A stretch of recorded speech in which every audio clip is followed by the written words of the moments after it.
The laughter of children. You know, it's one of the purest sounds in the world. It's a sound that usually means safety, happiness, and innocence. That's how our story begins. In a small sandbox at the edge of a sprawling, ancient forest. The evening sun was setting, casting long, golden fingers across the playground, painting the scene in hues of warmth and comfort. The kids were lost in their own little world of castles and moats, their joyful shouts echoing softly in the cooling air. Everything was perfect, right up until the moment it wasn't. That's when they saw it. A flicker of movement deep within the woods, where the shadows were already growing thick and dark. It wasn't an animal. It was two figures, hunched and twisted, moving with a jerky, unnatural rhythm.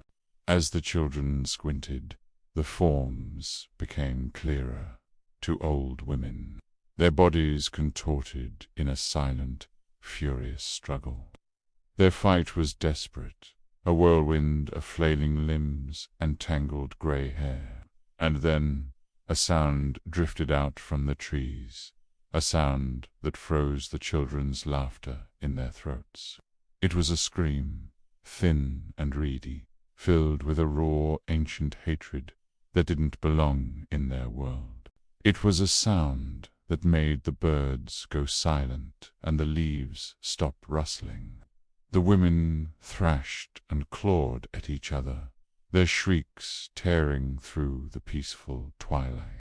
The children, paralyzed by a mixture of terror and morbid curiosity, couldn't look away.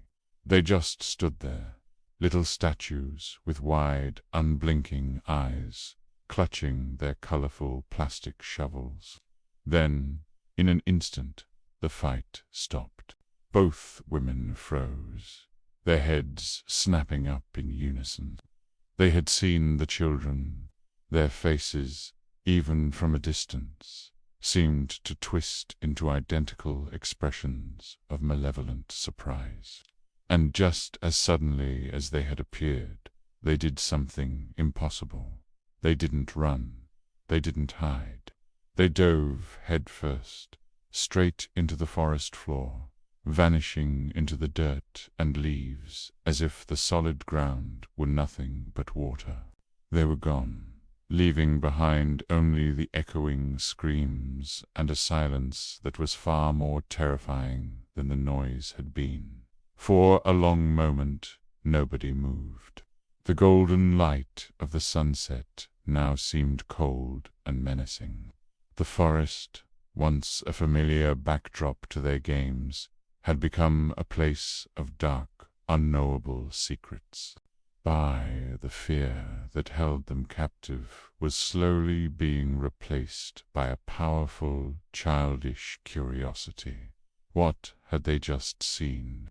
Who were those women? And how could they just disappear into the earth? They had to know. Driven by an impulse they couldn't explain, the children abandoned their sandbox and ran, their small feet pounding on the soft forest floor, towards the spot where the women had vanished. They reached the clearing, their hearts hammering against their ribs. The air here was colder, and it smelled of damp earth and something else, something coppery and vaguely sweet. There were no signs of the women, no footprints, no disturbed leaves. It was as if they had never been there. But the children were determined. They dropped to their knees and began to dig, scooping away the soil with their bare hands and tiny toy shovels. They dug past roots and stones, their sense of unease growing with every handful of dirt. They expected to find ... something, a secret passage, a hidden cellar, maybe even the women themselves, hiding just beneath the surface. What they found was far worse than anything they could have imagined. Just a few inches down, the earth gave way to something soft and squirming. The children recoiled, then leaned in closer. They weren't women. They were moles. But these were no ordinary moles. They had wrinkled, leathery skin and disturbingly human-like faces. Old women's faces, with pinched noses and toothless, sucking mouths. Their beady little eyes were shut tight as they feasted, gorging themselves on something dark, red and wet that pulsed faintly in the shallow pit. They were so engrossed in their meal that they did unseem to notice the children staring down at them in absolute horror. The children were frozen, unable to process the nightmarish scene. Then one of the creatures stopped eating. It lifted its grotesque face, its tiny nose twitching, sniffing the air. Slowly, deliberately, its eyes snapped open. They were not the eyes of a mole.